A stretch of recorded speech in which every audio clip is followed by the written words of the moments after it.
আমরা জাহান্নামী হতে চাই না, আমরা জান্নাতে যেতে চাই।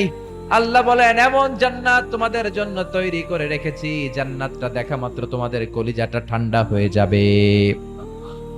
ফালা তা'লামু নাফসুম মা উখফিয়া লাহুম মিন কুররাতি আ'য়ুন জাযাআম বিমা কানু ইয়া'মালুন। চক্ষু শীতলকারী এমন জান্নাত আমি গোপন করে রেখেছি, যেটা দেখা মাত্র তোমাদের চক্ষু শীতল করে দিবে কে? দুনিয়ার বুকে যে তোমরা কষ্ট করেছো, ইসলামের পক্ষে থেকেছো, তার প্রতিদান হিসেবে আমি জান্নাত দিয়ে দেব। এই যে কষ্ট করে শীতের রাতে ওযু করে নামাজ পড়েন, এই যে রোজা রাখেন, এই যে যাকাত ফরজ হওয়ার পরে যাকাত দেন, এগুলোর প্রতিদান হিসেবে আমাদেরকে সেদিন জান্নাত দিবে কে?